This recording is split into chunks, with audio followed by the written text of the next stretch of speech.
Hey everyone, and thanks for logging on to WMAR2news.com. Meteorologist Mike Taylor wants to do an update for you.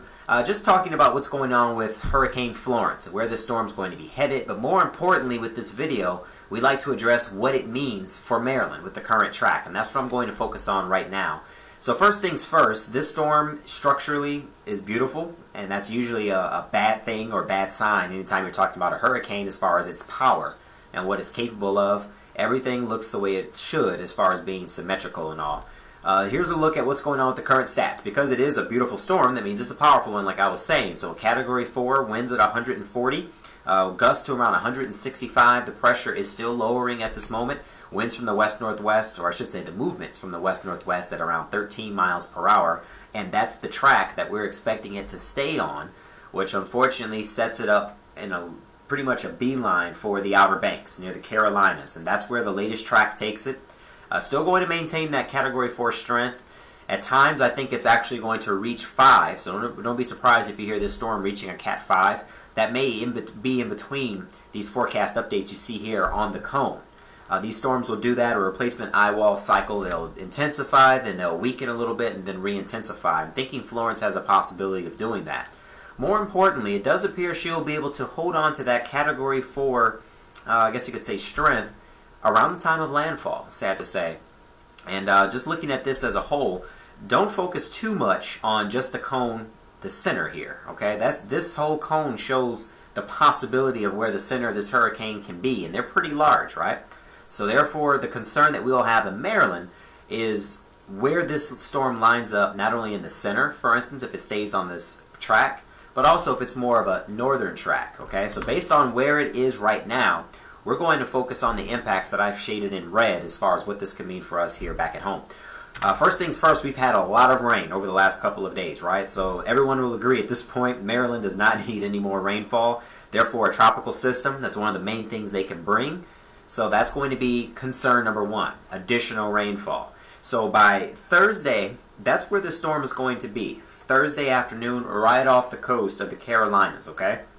This is something I want to focus on. If I use what we have, our distance tool here, and just bear with me while I want to make sure that this measures properly. There we go. Just from Wednesday afternoon to Thursday afternoon, this hurricane would have moved about 344 miles, roughly, okay?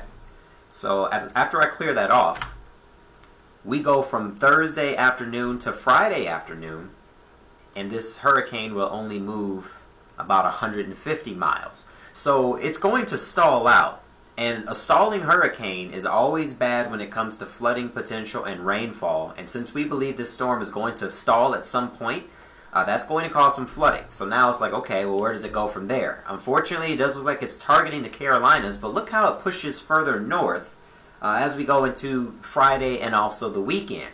So we're going to have the rain potential, and we'll also have the wind. We're not expecting hurricane force winds at this moment in time based on the current track in Maryland, but I mean 37 mile per hour winds reported at BWI would be significant with the soils that we have. Lots of rain, been causing issues over the last couple of days. So here's a local snapshot for your Saturday afternoon. Pretty much an average of about 30 to 40 mile per hour wind gusts will be on the table.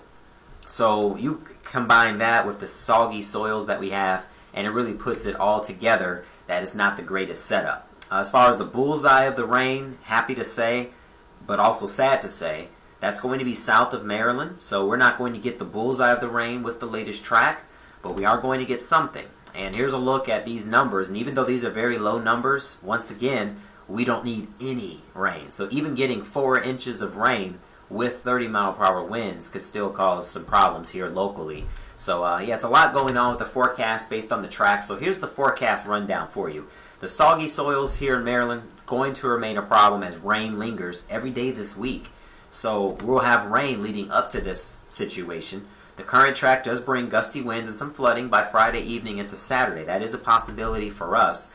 Power outages possible based on our weak trees that have been falling, as you know, over the weekend. We've had some trees reported of falling, and that was just from a thunderstorm. So yeah, we're going to have that possibility as well. Stay weather aware this week. We'll continue to post updates just like this to give you the latest scenario on what's going on and what it means for Maryland. We'll have another update from the National Hurricane Center at 11 p.m.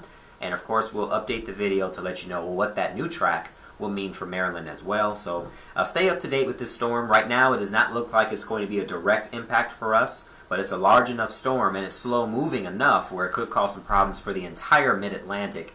And of course, that's going to include us. Thanks for joining us here at WMAR2news.com to get your forecast information. We'll have another update for you coming up in the days ahead.